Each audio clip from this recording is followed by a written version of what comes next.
Pakistan China કે ઉપર ભારત હુમલો કરે એમ આ લોકોએ આ તંત્રએ મારી ઉપર હુમલો કર્યો છે, મારા ખેતરમાં હુમલો કર્યો છે. દિલ્હીમાં પણ આ ખુશીનો પડઘો પડવો જોઈએ કે ભાઈ આ મુસીબત છે. રાજુભાઈએ ફોન ઉપાડ્યા નહીં. રાજુભાઈ યારે હજી પણ મારી વાત થઈ નથી. રાજુભાઈ ને એની ઓફિસમાં મારી બેઠક થઈ ગઈ અને રાજુભાઈ મને કંપનીની ઓફિસમાં લઈ ગયા, મને મનાવવાની કોશિશ કરી કે તમે માની જાઓ, એટલા પૈસા દઈ દઈએ. ત્યારે મને પાર્ટી બહુ સરસ પવિત્ર લાગી અને મેં જોઈન કરી છે કે મારા એક પણ નેતા ફોન પર નથી ઉપાડતા અને મને આશ્વાસન દેવા માટે સ્થળે પણ નથી આવતા. એક સૈનિકને નાતે મેં પૂરેપૂરી હું પાર્ટીની સેવા કરું છું અને હજી કરતો રહીશ. આજે મારો કોઈએ ફોન ઉપાડ્યો નથી. આજે કોઈ ફોન નથી ઉપાડતા. પિયુષ પરમાર, રાજુભાઈ ગોરખતૈયા અને અમે જે મીટિંગમાં હતી ત્યારે ટેબલમાં મેં અરજીઓ મૂકી હતી. ક્યાં ગયા મારા નેતા બધા? આ યોદ્ધાઓ ક્યાં ગયા મારા બધા? પિયુષ પરમાર, રાજુભાઈ ગોરખતૈયા, ગોપાલભાઈ, જયારે 16 તારીખે મારે ત્યાં મીટિંગ હતી ત્યારે 4000 માણસો મેં ભેગું કર્યું હતું. આટલું કોઈ સૌરાષ્ટ્રમાં નથી થયું. મારી પાર્ટીના યોદ્ધા મારી વારે કેમ નથી આવતા?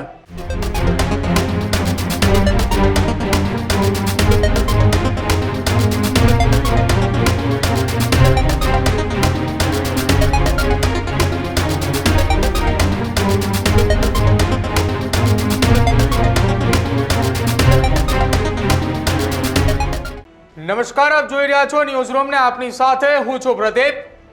ગર્જનાદમાં આજે ચર્ચા કરવી છે કે કેમ એ રાજકીય પાર્ટીના ચૂંટાયેલા પ્રતિનિધિઓ એ જ્યારે જીતવા માટે લડતા હોય છે ત્યારે દરેકને એ પોતાના કાર્યકર્તાઓને એ સાચવીને રાખે છે, પરંતુ જ્યારે ચૂંટી જાય છે, જ્યારે જીતી જાય છે અને જ્યારે ગુજરાતની અંદર તેમની લોકચાહનાઓ વધતી જાય છે ત્યારે કેમ પાર્ટીના જ એ કાર્યકર્તાઓના એ ફોન ઉપાડવાનું બંધ કરે છે અને એ જ પાર્ટીના કાર્યકર્તાઓ કે જેને હંમેશા તેનો સાથ આપ્યો છે, કેમ એ પ્રતિનિધિ, એ તેમના આગેવાન એ તેમની સાથે નથી ઊભા રહેતા અને કેમ એ ચૂંટાયેલા પ્રતિનિધિ એ જેમનું ગુજરાતની અંદર ખૂબ મોટું નામ થઈ ચૂક્યું છે એવા નેતાઓ કેમ પાર્ટીના નાના કાર્યકર્તાઓની અવગણના કરે છે?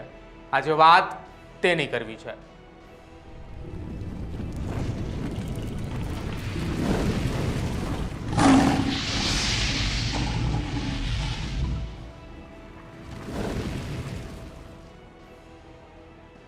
ગુજરાતની અંદર આમ આદમી પાર્ટીએ જ્યારથી 5 ધારાસભ્યો જીતીને વિધાનસભાની અંદર પહોંચી એટલે કે વર્ષ 2022થી ચર્ચામાં આવી. આમ તો 2022 પહેલા સુરતની અંદર મહાનગરપાલિકાની ચૂંટણી થઈ અને વિરોધ પક્ષમાં બેઠી, ત્યારથી સતત આમ આદમી પાર્ટી ચર્ચામાં છે અને સૌથી વધુ જો ચર્ચામાં આવ્યું હોય તો વિસાવદર વિધાનસભાની પેટા ચૂંટણીની અંદર ગોપાલ ઇટાલિયાએ ઉમેદવારી નોંધાવી અને જ્યારથી જીત્યા છે ત્યારથી સતત ચર્ચામાં આવ્યા છે. ગોપાલ ઇટાલિયાએ હંમેશા કોઈના કોઈ કારણોસર ચર્ચામાં રહે છે.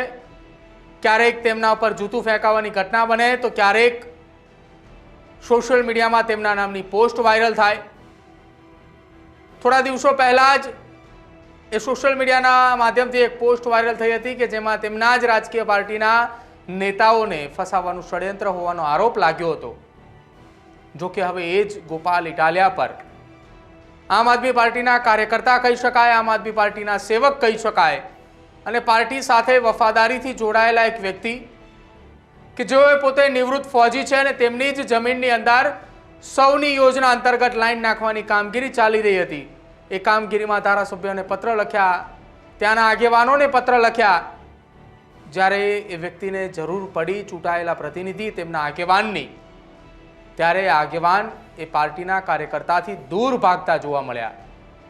તો શું જ્યારે જનતાને જરૂર પડશે ત્યારે પાર્ટીના કાર્યકર્તા, એ પાર્ટીના ચૂંટાયેલા આગેવાન, એ વિસ્તારના નેતાએ તેમની મદદે આવશે કે પછી માત્ર ને માત્ર એ વિસ્તારની અંદર રાત્રિના દરમિયાન કાર્યક્રમો કરવા માટે જે ધારાસભ્યને ચૂંટીને મોકલ્યા છે?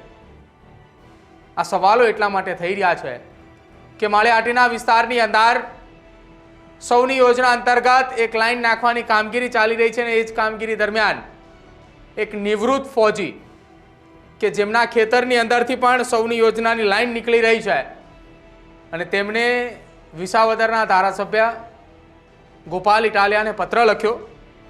નિવૃત્ત ફૌજી છે ભગવાનજી કોદાવલા, જેમણે તેમને પત્ર લખ્યો ને ત્યારથી જ સતત તેમના ફોન ઉપાડવાનું બંધ કરી દીધા હોવાની વાત છે. અને એ જ આમ આદમી પાર્ટીના કાર્યકર્તા નિવૃત્ત ફૌજી એક પાર્ટીના સૈનિક ભગવાનજીભાઈ કોદવાલા આપણી સાથે જોડાયા છે. સીધી જે તેમની સાથે ચર્ચા કરવી છે, શું આરોપ છે તેમના અને કેમ તેઓ ખુલીને હવે સામે આવ્યા છે. ભગવાનજીભાઈ, સ્વાગત છે પહેલા તો ન્યૂઝરૂમમાં આપનું. જય જવાન જય કિસાન. ભગવાનજીભાઈ, આપ કિસાન સર. સંઘ સાથે જોડાયેલા છો, આપ નિવૃત્ત ફૌજી Yes. પણ છો. સૌની યોજના અંતર્ગત તમે અત્યાર સુધી એ તમારા ખેતરમાંથી એ લાઈન ન નીકળે એ માટે તમે અનેક લડાઈ લડી. દેશની માટે પણ તમે 3 લડાઈઓ લડી ચૂક્યા છો. એક રાજકીય પાર્ટીના એક નાના કાર્યકર્તા તરીકે તમે કામ પણ કરી રહ્યા છો. કેમ તમારા ચૂંટાયેલા તમારા જ એ પાર્ટીના આગેવાન ગોપાલ ઇટાલિયાની સામે તમારે મોરચો માનવો પડ્યો? શું એ આખી ઘટના છે? કેમ તમારે એમની સામે હવે ખુલીને આવવું પડ્યું? જય જવાન જય કિસાન. હું એટલા માટે કહેવા માંગુ છું કે આજે આ ગીર વિસ્તારની અંદર માળિયા તાલુકાની અંદર હમ આમ આદમી પાર્ટી અમરાપર જિલ્લા પંચાયતનો પ્રભારી છું હમ અને મારા ખેતરની અંદર મારી પરમિશન વિના કોઈ પણ નોટિસ આપ્યા વિના મારા ખેતરની અંદર ઉભો પાક જે હતો હમ એમાં સૌની યોજનાની જે કંપની છે, કંપનીના માણસો, એના સાધનો અને પોલીસ ખાતું આવી અને મારી ગેરહાજરીની અંદર જ્યારે મારા ખેતરમાં ઉભો પાક હતો, ઘઉં હતા, એને વિખોડી નાખ્યો. ટૂંકમાં કે હું એક દેશની સેવા કરું છું. 40 વર્ષ મેં દેશની સેવા કરી અને દેશની અંદર 3 લડાઈ લડી છે. છતાં હું મારી આમ આદમી પાર્ટીનો કાર્યકર છું અને આમ આદમી પાર્ટીના નેતાઓને મેં કાલે તમામને ફોન કર્યા ત્યારે મારા ફોન ઉપાડ્યા. આજે હું સવારના ફોન કરું છું છતાં મને જવાબ મળતો નથી. કારણ મારા ખેતરની અંદર હજી પણ પોલીસ ખાતું અને આ તમારી સમક્ષ ઘઉં જે કાઢી નાખ્યા છે, વિખોડી નાખ્યા છે અને મારા મોઢામાંથી કોડિયો લીધો. આજે હું તમામ મારી પાર્ટીના યોદ્ધાઓને વિનંતી કરું છું, જો આજે તમે તમારા, હું એક નાનો કાર્યકર છું અને અત્યારે મારી ઉપર તલવાર મારા ગળા ઉપર છે, મારા બાળકોનો પેટમાંથી કોડિયો આ લોકોએ છીનવી લીધો છે. છતાં મને દુઃખ થાય છે કે મારા એક પણ નેતા ફોન પર નથી ઉપાડતા અને મને આશ્વાસન દેવા માટે સ્થળે પણ નથી આવતા. અત્યારે એને ખરેખર આવવું જોઈએ કે આ હકીકત શું છે અને સ્થળે આવી અને જ્યાં પોલીસ ખાતું અને આ જે જીસીબી આવે એને અટકાવવા જોઈએ. કારણ કે હું એક દેશનો ફૌજી છું, મારી સત્ય ઘટના છે એટલે મારે ઓપનમાં આવવું પડ્યું. હું કોઈ પણ પાર્ટી અથવા કોઈ પણ વ્યક્તિને બદનામ નથી કરતો, પણ જ્યારે આજે મારા ઉપર મુસીબત આવી છે અને મેં પાર્ટી માટે ઘણું કામ કરું છું, હજી પણ મારી પાર્ટી જે મને કામ આપશે હું તલમનથી કરીશ, કારણ કે હું એક દેશનો સૈનિક છું. પણ જ્યારે મારી ઉપર આ મુસીબત આવી, આફત આવી, તો મને અફસોસ થાય છે ક્યાં ગયા મારા નેતા બધાય, આ યોદ્ધાઓ ક્યાં ગયા મારા બધાય? જો ખરેખર આજે મારા ખેતરની અંદર ઉભો પાકને બરબાદ કરી દીધો છે, એને અટકાવવા માટે એને હાજર રહેવું જોઈએ. અને મેં લેખિત રૂપમાં બધાને આપ્યું છે, બધાને ખબર પણ છે.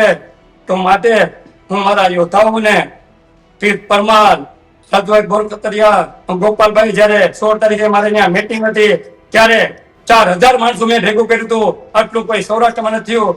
ત્યારે પણ ગોપાલભાઈ મને ધન્યવાદ આપ્યો કે જ્યારે જરૂર પડે ત્યારે અમે તમારી સાથે છે.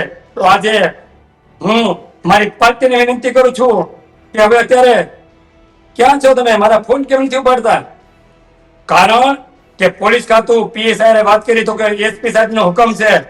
અરે ભાઈ, તમે પૂછો તો ખરા કે કેને કારણે તમે આ ઘઉં બરબાદ કરો છો? તો હું એક જ વાત છે, તંત્રને નથી કરતો, પણ મને મારી પાર્ટી માટે અફસોસ થાય છે કે ફૌજી એટલી મહેનત કરે છે છતાં મારી પાર્ટીના યોદ્ધા મારી વારે કેમ નથી આવતા? કારણ કે જો તમે મારી વારે નહીં આવો તો સામાન્ય પબ્લિક નહીં જોઈ કે ફૌજી સાહેબ આમ આદમી પાર્ટીમાં આટલું કામ કરે છે. જેને અમરાપરની અંદર રામ મંદિર બન્યું 15 લાખના યોગદાન છે, જુનાગઢ જિલ્લાનો દાતા છે, મારી પાર્ટીને બધી ખબર છે. છતાં આજે હું મારી ઉપર જે રીતે પાકિસ્તાન ચાઇના ઉપર ભારત હુમલો કરે એમ આ લોકોએ આ તંત્રએ મારી ઉપર હુમલો કર્યો છે, મારા ખેતરમાં હુમલો કર્યો છે. એટલે એક સૈનિકની આબરૂનો સવાલ છે. તો મારી નમ્ર વિનંતી છે મારા યોદ્ધાઓને, જનતાને, પત્રકારોને, મીડિયાવાળાને કે મારી અવાજ પૂરા દેશમાં ફેલાય અને મારી સહાય થાય અને અમારો ઉભો પાકની વળતર મને મળે, જેને કારણે મારો કોઈ મોટો પગાર ન હોય, હું કોઈ બિલ્ડર નથી, હું કોઈ મોટો નેતા નથી, હું કોઈ સામાન્ય દેશનો સૈનિક છું અને મારો પગાર શું હોય, પેન્શન શું હોય એ બધા જાણે છે. અને મારો જે મોમાં ઓડિયો આવ્યો હતો એ આ કંપનીએ છીનવી લીધો છે. તો એટલા માટે મને દુઃખ થાય છે કે મારી પાર્ટી કેમ મારા માટે મેદાનમાં નથી આવતી. માટે હું દરેક મારા યોદ્ધાઓને વિનંતી કરું છું કે તમારામાં તાકાત હોય, ખરેખર આપણે વાતો કરીએ છીએ દેશ માટે, જનતા માટે, મેદાનમાં ફરીએ છીએ, તો એ આજે મારા ઘરની અંદર મારી જ ઉપર આપણી પાર્ટી ઉપર આ કામ આવ્યું છે. તો પછી પાર્ટીને પ્રચાર કરવાની જરૂર નથી. પાર્ટીને મારા એક ફૌજી સૈનિક છું એને સહારે આવો. કદાચ મારાથી કઈ ભૂલ થઈ ગયું તો હું પાર્ટીના યોદ્ધાઓને માફી પણ હું સત્ય ઘટના તો આજ પણ કહીશ, કાલ પણ કહીશ, કારણ કે હું એક દેશનો સૈનિક છું. મારાથી ખોટું ન બોલાય, કારણ કે મેં ગીતામાં હાથ મૂકી અને દેશને બચાવવા માટે, ગરીબોને બચાવવા માટે મેં કસમ ખાધી છે. અને હું હિન્દુસ્તાનનો વિચાર કરીશ, હું ખોટું તો બોલીશ નહીં. મારો ભાઈ છે, મારી પાર્ટી છે, જે વસ્તુ હકીકત છે એ મારે કેવી જરૂરી છે. તો આજે તમે બધા ક્યાં ગયા છો? કેમ મારી વારી નથી આવતા?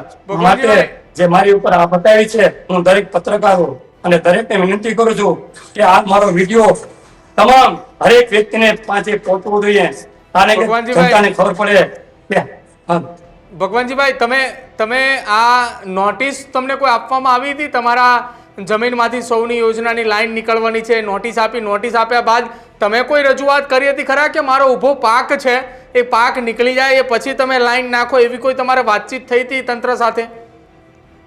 નહીં સાહેબ, અમને કોઈ નોટિસ નથી આપી, અમને કોઈ જાણ નથી કરી. અમને કોઈ એનો સર્વે હોય, એક હું ફોજી વિચાર કર્યો છું, એનો 2 વર્ષ પહેલા સર્વે કરવો જોઈએ કે તમારા ખેડૂતમાં અમે અહીં લાઈન નાખીએ. પછી અમને નોટિસ આપી, નોટિસ નથી આપી. આ બધી જ અમે મારા આમ આદમી પાર્ટી નેતાઓને કરેલી છે. લેખિત રૂપમાં તો કાગળિયા ચાલે છે, બધાને કીધેલું. આ તો અચાનક મારી ઉપર હુમલો કર્યો એ પણ મેં મારી પાર્ટીના બધાને રજૂઆત કરી, મામલતદારને આવેદનપત્ર આપ્યું, પીએસઆઈને આવેદનપત્ર આપ્યું, છતાંય મારી ઉપર હુમલો થયો. ભગવાનજીભાઈ, ગોપાલ ઇટાલિયા, રાજુ બોરખતરિયા આ સહિતના જે આગેવાનો છે જેના તમે નામ લીધા, કેટલી વખત તમે એમને ગઈકાલથી અત્યાર સુધીમાં ફોન કર્યા છે, પત્ર લખ્યા હતા, શું રજૂઆત તમે કરી હતી, કેટલા ફોન કર્યા છે 24 કલાકની અંદર? મેં કાલનો ફોન કરું છું. કાલે હું અમદાવાદ હતો અને મને ગામમાંથી સમાચાર મળ્યા કે તમારા ખેતરમાં પોલીસ ખાતું આવી ગયું અને ઉભા ઘઉંમાં ચાલુ થઈ ગયું. કાલે એ લોકો કે અમે રાજકોટ છીએ, પ્રેમભાઈ રામ, રાજુભાઈ કરપાળા વાંથી જેલમાં છૂટા એટલે મને ખુશી થઈ, આવ્યા છે. પણ હું કાલે તો આવજો, મારા ઉભા પાકને નુકસાન કર્યું છે. આજે મારો કોઈએ ફોન ઉપાડ્યો નથી, આજે કોઈ ફોન નથી ઉપાડતા. ફોન આવે છે પછી મારી વેદના કોણ સાંભળે? એટલે મેં રિક્વેસ્ટ કરી કે આવા કોઈ પત્રકાર હોય અને મારી રજૂઆત આ દુનિયાને સામે રાખે. હું એક ફોજી છું અને સમક્ષ આવે. એટલા માટે મેં ગોપાલભાઈ ને જયારે મારે ઘરે મીટિંગ હતી ત્યારે એના ટેબલમાંથી મેં આ બધા કાગળિયા મૂક્યા હતા. એની પહેલા પણ મેં રાજુભાઈને એની ઓફિસમાં મારી બેઠક થઈ ગઈ અને રાજભાઈ મને કંપનીની ઓફિસમાં લઈ ગયા, મને મનાવવાની કોશિશ કરી કે તમે માની જાઓ, એટલા પૈસા દઈ દઈએ. અને પછી મેં રાજુભાઈને કીધું મારે પૈસા નથી જોતા, હું દેશનો સૈનિક છું, હું ભિખારી નથી, હું પૈસા લેતો નથી, પણ મારા ઘઉં લેવા દો. ઘઉં લેવાઈ જાય પછી ભલે યોજના નાખે, મને સરકારના નિયમ પ્રમાણે જે મળશે એ હું લઈ લઈશ. છતાંય આ લોકોએ મારી વાત ન માની. ભગવાનજીભાઈ, તમે આમ આદમી પાર્ટીના એક કાર્યકર્તા છો, કેટલું કામ અત્યાર સુધી પાર્ટી માટે કર્યું છે? ચૂંટણીઓની અંદર, ચૂંટણીઓ પત્યા બાદ છેલ્લા કેટલાક સમયથી ગુજરાત જોડો અભિયાન ચાલી રહ્યું છે. પાર્ટીના એક સૈનિક તરીકે તમે કયા પ્રકારની જવાબદારી નિભાવી છે? અને જવાબદારી નિભાવી અને જ્યારે તમને જરૂર પડી ત્યારે અત્યારે તમારી બાજુમાં પાર્ટી ન આવીને ઊભી રહી એ વાતનો અફસોસ રહે છે ખરા તમને હવે કે મેં પાર્ટી માટે જેટલી મહેનત કરી જે કામ કર્યું એ વાતનો હવે મને અફસોસ છે કે મારી માટે જ પાર્ટી ન આવી તો બીજા માટે તો કોણ આવશે?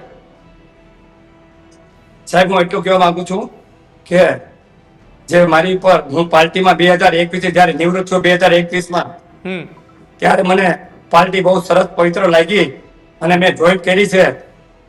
એના સામે મને કઈ વાંધો નથી અને પવિત્ર પાર્ટીને કારણે જ હું જોઈન થયો છું. 5 વર્ષ થયા હું ઇકો ઝોનમાં પણ ગોપાલભાઈ સાથે વારંવાર હોઉં, ઈશુદાનભાઈ ગઢવી સાથે હોઉં, હું બધા નેતાઓ સાથે હજી પણ જોડાયેલો છું.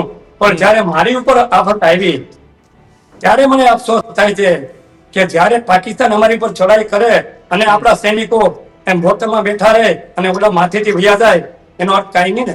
આ એવું થયું.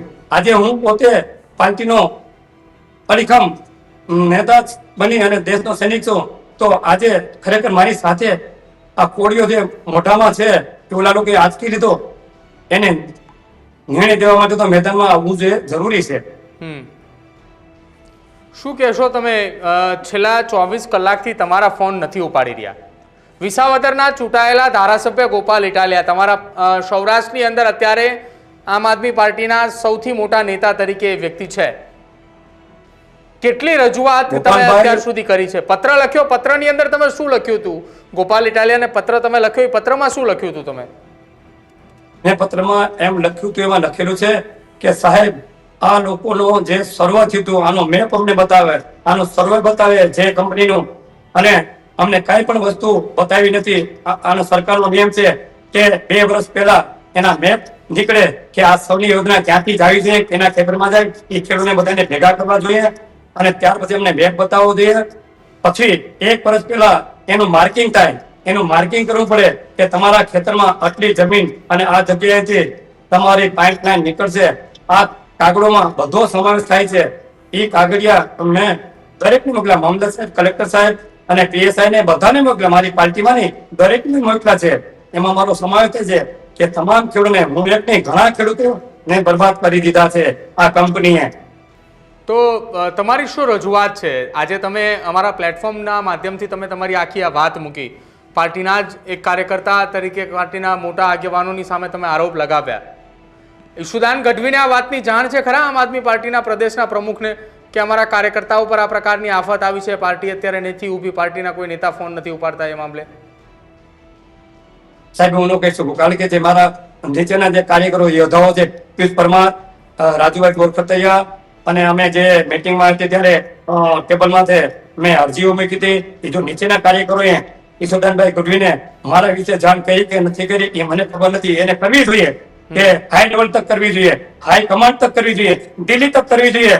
દિલ્હીમાં પણ આ ફૂજીનો પડઘો પડવો જોઈએ કે ભાઈ આ મુસીબત છે, આ કંપની આ ખેડૂતને અને આ ફોજીને અને એક આપણા કાર્યકર્તા જે છે એને પણ હેરાન કરે છે. એ હું નથી જાણતો કે આ લોકોએ નીચેથી ઉપર તક મારી વેદના આગળ મોકલી કે નથી મોકલી. હું કોઈને એવું કઈ દેખાડતો નથી. વિસાવદર વિધાનસભાની પેટા ચૂંટણીમાં તમે ગોપાલ ઇટાલિયાના પ્રચારમાં આવ્યા હતા ખરા? સાહેબ હું બસો ભરી ભરી આવ્યો છું. ગોપાલભાઈ એમ કીધું હતું કે ભગવાનજીભાઈ મને આશા છે એટલે મારા તાલુકામાંથી હું પોતે બસો ભરી ભરી અને લઈ જતો, અને જયારે ફોર્મ ભરવાનું હતું ત્યારે પણ મને ટાસ્ક આપ્યો હતો. એટલે મેં એક સૈનિકને નાતે મેં પૂરેપૂરી હું પાર્ટીની સેવા કરું છું અને હજી કરતો રહીશ. ગોપાલ ઇટાલિયાને શું તમે સંદેશો આપશો અમારા માધ્યમથી? શું તમે વાત તમારી મૂકશો કે તમે અત્યાર સુધી મારો ફોન નથી ઉપાડ્યો અથવા મારું વાત ના સાંભળી, હવે મારી આ વાત છે, મારી આ રજૂઆત છે, તમે મારી વાત સાંભળો એમ? સાહેબ ગોપાલભાઈ નો ફોન મારી પાસે એના નંબર નથી, ઈશુદાન ગઢવીના નંબર નથી રાખતો હું, કારણ કે હું એક ફોજી એ ડિસિપ્લિન માણસ હોય. ડિસિપ્લિન એને કહેવાય છે કે પેલા નીચેથી વાત ઉપર જવી જોઈએ. કારણ કે અમારી ફોજમાં એક નિયમ હોય, ડાયરેક્ટ અમે કમાન્ડર સાહેબને, સીઓ સાહેબને, બ્રિગેડ કમાન્ડરને વાત ના કરી શકીએ. પેલા અમે નીચે હવલદાર હોય, પછી જેસીઓ હોય. એમ મારું ડિસિપ્લિન છે કે મારે નીચે પિયુષભાઈ પરમાર છે, પછી રાજુભાઈ ગોરખતરિયા છે, એને મારાથી રજૂઆત કરાય. એની ફરજ બને ગોપાલભાઈને આ મારી જે વેદના છે ત્યાં પહોંચાડવાની, આગળ તક પહોંચવાની. પણ મારી આટલી તાકાત નથી કે મારા નેતાઓને હું ડાયરેક્ટ વાત કરી શકું. એ અમારા ફોજમાં ડિસિપ્લિન નથી. તો રાજુ બોરખતરિયા અને તમે જેમનું નામ લીધા એ પિયુષભાઈ, એમને તમે વાતચીત કરી તમારા ખેતરની અંદર જ્યારે પોલીસનો કાફલો આવી ગયો, પોલીસના કાફલાની સાથે સાથે જીસીબી ચાલવાની શરૂઆત થઈ ગઈ, તમારા ઊભા પાકને નિષ્ફળ બનાવવાનો જ્યારે પ્રયત્ન કરવામાં આવ્યો ત્યારે બંને આગેવાનોને તમે વાતચીત કરી હતી? 100% મેં પિયુષભાઈને વાત કરી. પિયુષભાઈએ મને મદદ કરી હતી કાલે કે એને પીએસઆઈ મારી વાત કરો, પોલીસ ખાતાએ મારી વાત કરો, કંપનીએ વાત કરાવો, પણ કંપની વાળા વાત કરવા માંગતા નહોતા. પછી રાજુભાઈએ ફોન ઉપાડ્યા નહીં. રાજુભાઈ યારે હજી પણ મારી વાત થઈ નથી. પણ પિયુષ પરમારે મને કીધું કે હું આજે રાજકોટ છું અને કાલે આવીને આપણે જોશું. એટલે આજનું કીધું હતું તો આજે હજી પિયુષભાઈ કોઈ મારો ફોન નથી ઉપાડ્યો અને મારે ખેતરે પણ આવ્યા નથી. અને મને ભરોસો છે એની તો મને બહુ હેલ્પ કરી છે. પેલા પણ મારી ઉપર હુમલો થયો તો પિયુષભાઈએ રોકાયો અને 1 મહિનો કાઢી નાખ્યો હતો. પિયુષભાઈ તો એમ જ કહે છે કે ઉભો પાક ખેડૂતો છે એ લેવા દ્યો. પણ આ કાલે અચાનક હુમલો કર્યો એ મારી ફસલને બરબાદ કરી નાખી. હજુ પણ કામગીરી ચાલુ છે તમારા ખેતરની અંદર? જીસીબી અધિકારીઓ હજી ચાલુ છે. હજી હું જોઈને આવું છું. હજી પણ મારા સગર સમાજના પ્રમુખ ધર્મેશભાઈ પોતે મારી સાથે આવ્યા અને અમે જોયું પોલીસ ખાતું છે મારા ખેતરમાં. હજી 3 દિવસ કામ ચાલશે, 3-4 દિવસ કામ ચાલશે. અને તો મારી વિનંતી છે કે હજી પણ સમય છે. આ અમને કંઈક ને કંઈક મળવું જોઈએ. અને આ પછી આ કંપનીને મારો તને 15 થી 20 લાખનું નુકસાન કર્યું છે. ફોજીનું 15 થી 20 લાખનું નુકસાન થયું હોય તો મારે શું કરવું? અચ્છા ભગવાનજીભાઈ, સરકાર પાસે શું આશા રાખી રહ્યા છો? પાર્ટીના નેતાઓ, પાર્ટીના આગેવાનો તો ચલો સમજી લઈએ કે તમારે જે પાર્ટીની અંદર કામ કરી રહ્યા છો પાર્ટીના આગેવાનો તમારા મદદે નથી આવ્યા. સરકાર પાસે શું મદદની આશા છે તમને? સરકારના ત્યાંના સ્થાનિક સાંસદની વાત હોય તેમની પાસે તમારી શું મદદની આશા છે? સાહેબ સરકારને તો હું કહી છું, સરકારની હિસાબે તો અમારી ઉપર હુમલો થયો હશે. હું વાત નહીં કરું. જો સરકાર અને એસપી સાહેબ, પીએસઆઈ, પછી ધારાસભ્ય, સંસદ સભ્ય એને બધાને જો વાતની જાણ હોય તો સીધો મારી ઉપર હુમલો ન થવો જોઈએ. કારણ કે હું દેશનો સૈનિક છું. અહીંયા પાર્ટી આવતી નથી. અહીંયા પાર્ટીનો આમ આદમી પાર્ટીનો સવાલ નથી. અહીં તો કોંગ્રેસ હોય, ભાજપ હોય, આમ આદમી પાર્ટી હોય. હું એક દેશનો સૈનિક છું. આ તો સૈનિકનો સવાલ આવે છે. તો સૈનિક સવાલ તો પરભારું મારા ખેતર ઉપર મારી ઉપર હુમલો ન કરાય તો બધાને મારી ત્યારે કામ રોકવું જોઈએ. હવે 1 અઠવાડિયા અંદર મારા ઘઉં નીકળી જાત ત્યારે આરામથી એ લોકો પાઇપલાઇન નાખી દે તો હું મના કરું એવો વ્યક્તિ નથી. મને એમ છે કે અંધેરી નગરી, અમે એક આપણામાં કહાવત છે અંધેરી નગરી ગંગુ રાજા. આમાં કોઈનો બધા પોતપોતાના રોટલા શેકવા માટે, કારણ કે હું કોઈથી બીતો નથી. મેં દેશ માટે 3 યુદ્ધ કર્યા અને આજે પણ હું દેશના ગરીબો માટે, દેશ માટે હજી પણ હું તૈયાર છું કે જ્યારે પણ દેશ માટે યુદ્ધ થાય તો હું મિસાઇલ પાયલોટ છું. મેં મિસાઇલ જમા કરી દીધી પણ એને ચલાવવાનું ભૂલ્યો નથી. દેશ માટે હજી પણ લડાઈ જવામાં તૈયાર છું. પણ જ્યારે મારી ઉપર આફત આવી તો આ બધા ક્યાં ગયા? દેશના તમામ નેતાની વાત કરું છું, તમામ કર્મચારીની વાત કરું છું, કલેક્ટરની વાત કરું છું, મામલતદાર સાહેબની વાત કરું છું, ટીડીઓ સાહેબની વાત કરું છું, બધાની વાત કરું છું. ત્યાં પાર્ટી ભૂલી જાઓ. હું દેશનો સૈનિક તો છું ને. તો આ સૈનિક તરીકે તો બધાની ફરજ બને છે કે મારી મદદ કરવી. અચ્છા ભગવાનજીભાઈ, હવે આપે સૈનિક તરીકેની વાત કરી. હું હવે એક આપણે સવાલ પૂછું છું કે આ આખી અત્યાર સુધીની જે આપણે વાત કરી, આખી ડિબેટની ચર્ચાએ સાંભળી તમારી જ રાજકીય પાર્ટી, તમે જે પાર્ટી સાથે જોડાયેલા છો, હું પહેલા એની વાત કરી લઉં, પછી સરકાર અને પછી તંત્રની વાત કરીએ. તમે જે પાર્ટીની અંદર ચૂંટાયેલા છો અને નેતાઓ આ વિડીયો જોયા પછી તમારી મદદે આવે અથવા તો તમારી સામે કાર્યવાહી કરવામાં આવે કે પાર્ટીના એ શિક્ષાત્મક કાર્યવાહી કરવામાં આવે, તો તમે કયા પ્રકારની કાર્યવાહી, પાર્ટીની સાથે રહેશો કે પછી પાર્ટીથી છૂટા પડી જશો? સાહેબ, હું એક ફોજી છું. હું પાર્ટીથી, કોઈ વ્યક્તિથી ડરતો નથી. હું માત્ર ને માત્ર ઈમાનદારીથી લડત લડું છું. મારી પાસે ઈમાનદારી છે. મારો છોકરો પણ આર્મી ઓફિસર છે. પાર્ટી મને કાલ કાઢી નાખે, પાર્ટી મને ન નાખે એનો સવાલ નથી. હું કોઈથી દબાતો નથી, બીતો નહીં કે કોઈ જે દેશનો સૈનિક હોય એને કોઈની લાલચ નથી કે મને આ બનાવે કે હું ઓલો બનવું. અમારી પાસે હોદ્દો છે, હિન્દુસ્તાનનો મિસાઇલ પાયલોટ છું. આનાથી મોટો હોદ્દો કયો હોય? પણ મને મારી પાર્ટી, આમાંથી પાર્ટી પવિત્ર લાગી છે. એટલા માટે હું એની સાથે જોડાણો છું. હું પાર્ટીનો વિરોધ કરતો નથી. પાર્ટીમાં માટે આજે પણ છું, કાલે પણ રહીશ અને ભવિષ્યમાં પણ પાર્ટી જો મને રાખશે તો પાર્ટી સાથે જ જોડાઈને રહીશ. પણ વાત ત્યાં આવે છે કે પાર્ટીના જે કાર્યકરો કોઈ વ્યક્તિ હોય એને મારી મદદ માટે આવવું જરૂરી છે. તો આ પ્રકારે તમારી મદદે કોઈ ન આવ્યું તો હવે આવનારા સમયની અંદર પાર્ટી સાથે જોડાવા માટે તમારા વિસ્તારની અંદરથી કોઈ વ્યક્તિ હશે અથવા કોઈ એ સ્થાનિક ત્યાંના આગેવાન હોય એ પણ એક વખત વિચાર કરશે ને કે હું જોડાઈશ પાર્ટીની સાથે જ્યારે મારે પાર્ટીની જરૂર પડશે. જે પ્રમાણે ભગવાનજીભાઈએ પાર્ટીમાં મદદ કરી, ચૂંટણીઓ હોય, સભાઓનું આયોજન હોય, દરેક જગ્યાએ ભગવાનજીભાઈએ મદદ કરી, તેમ છતાં એમની મદદે કોઈ ન આવ્યું તો હવે પાર્ટીની અંદર જોડાવા માટે કોઈ વ્યક્તિ વિચાર તો કરશે ને કે મારે જવું કે ના જવું.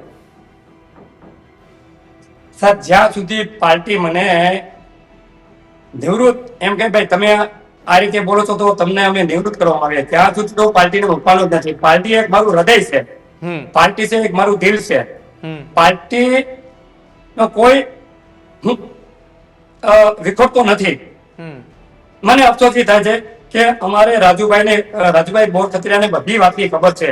વધારે હું નથી કહેતો, બધી ખબર છે. તો એને હાઈ લેવલમાં મારી વાત આગળ રાખવી જોઈએ.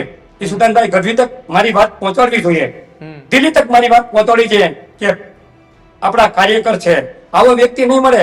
હું એમ કહું છું કે મારા હાટુ આમ આદમી પાર્ટી નથી ચાલતી, પણ જો પાર્ટીને મારી જરૂર હોય તો રાખે. મારે કોઈ પાર્ટી વિરોધી નથી, આમ આદમી પાર્ટી નથી, કોંગ્રેસની નથી, ભાજપની. હું તો દેશનો સૈનિક છું. મારે તો દેશના ગરીબોની જરૂર છે, દેશના ખેડૂતોની જરૂર છે અને હું એનો સેવક છું. જ્યાં સુધી મારામાં પ્રાણ છે ત્યાં સુધી દેશની સેવા કરતો રહીશ. બિલકુલ. એક છેલ્લો સવાલ મારે તમને કરવો છે. રાજુ બોરખત્રીયાના નામ તમે લીધું કે જેને બધી જ વાતની ખબર છે, તો એક એવું પણ કહી શકાય ને કે જ્યારે બોટાદની અંદર કડદાકાંડ થયો હતો તો બોટાદના ખેડૂતોની મદદે રાજુ બોરખત્રીયા સહિતના એ આગેવાનો સૌરાષ્ટ્રમાંથી ગયા હતા અને ત્યાં કડદો બંધ પણ થયો. તો આપણા જે વિસ્તારની અંદર, જૂનાગઢના જે વિસ્તારની અંદર પાર્ટીના કાર્યકર્તા, પાર્ટીના સૈનિક સાથે જો આ પ્રકારની ઘટના બને તો પાર્ટીના આગેવાનોએ ઊભું રહેવું જોઈએ ને. બિલકુલ. આભાર ભગવાનજીભાઈ જોડાવા બદલ. તો આજની ચર્ચા એક નિવૃત્ત ફૌજી કે જેઓએ દેશ માટે 3 જેટલા યુદ્ધ લડ્યા છે, 3 યુદ્ધ લડ્યા, દેશની સેવા કરી અને વર્ષ 2021માં નિવૃત્ત થયા ત્યારે તેઓ એ રાજકીય પાર્ટીની અંદર જોડાયા. આમ આદમી પાર્ટીની અંદર જોડાયા બાદ તેઓએ આમ આદમી પાર્ટીની સેવા કરી, કાર્યકર્તા તરીકે તેઓ સાથે રહ્યા. પણ જ્યારે ખરા અર્થની અંદર પાર્ટીના આગેવાનોની અને પાર્ટીની જરૂર હતી ત્યારે પાર્ટી સાથે ન ઊભા રહી તેવા પ્રકારના તેમના ગંભીર આરોપ છે. આમ આદમી પાર્ટીના નેતા રાજુ બોરખત્રીયા સહિતના આગેવાનોએ બોટાદની અંદર કડદાકાંડ જે ઘટના બની એ કડદો બંધ કરાવવા માટે ત્યાં ગયા, પણ તેમના જ વિસ્તારની અંદર, સૌરાષ્ટ્ર પંથકની અંદર, જૂનાગઢની અંદર એ તેમના કાર્યકર્તાને ત્યાં તેમના ખેતરની અંદર જીસીબી ચાલે છે પણ ત્યાં કોઈ આમ આદમી પાર્ટીના કાર્યકર્તા પહોંચતા પણ નથી અને ત્યાં જતા પણ નથી. કાર્યકર્તાની વાત એ હાઈકમાન્ડ સુધી પહોંચાડવા માટેની કોઈ તસ્તી પણ નથી લેતું. શું આ પ્રમાણે જો ચાલતું રહ્યું અથવા તો આ પ્રમાણે જે ચાલી રહ્યું છે એ જોઈને કોઈ કાર્યકર્તાએ તેની ઉપર ભરોસો કરશે ખરા? શું આમ આદમી પાર્ટીના ચૂંટાયેલા પ્રતિનિધિઓ ઉપર ત્યાંની સ્થાનિક જનતા પણ ભરોસો કરશે ખરા કે તેમના કાર્યકર્તાઓની મદદે તેમના પાર્ટીના આગેવાનો નથી ગયા તો વિસાવદર હોય અથવા વિસાવદરની આસપાસનો એ વિસ્તાર, વિધાનસભા મત વિસ્તારની અંદર કોઈ ઘટના બને છે તો ધારાસભ્ય આવશે ખરા ત્યાં? આ વાત અને આ સવાલ એટલા માટે ઉઠી રહ્યો છે કેમ કે એક નિવૃત્ત ફૌજી કે જેઓ આમ આદમી પાર્ટીના સક્રિય કાર્યકર્તા છે તેમના ઊભા પાકની વચ્ચેથી સૌની યોજના અંતર્ગત લાઈનો નીકળી રહી છે, ખોદકામ ચાલી રહ્યું છે. એ લડવા માંગે છે પરંતુ તેમનો ટેકો કોઈ નહોતું, તેમને કોઈ સાથ સહકાર નહોતો આપતો, ભલે તેઓ રાજકીય પાર્ટીની અંદર જોડાયેલા છે. અમે એમને મંચ આપ્યું, એમને પોતાની વાત મૂકી છે. એમની વાતને લઈને તમારું શું માનવું છે તે ન્યૂઝરૂમ ગુજરાતના ડિજિટલ સેક્શનના કમેન્ટ બોક્સની અંદર જરૂર જણાવજો. જોતા રહેજો ન્યૂઝરૂમ. નમસ્કાર.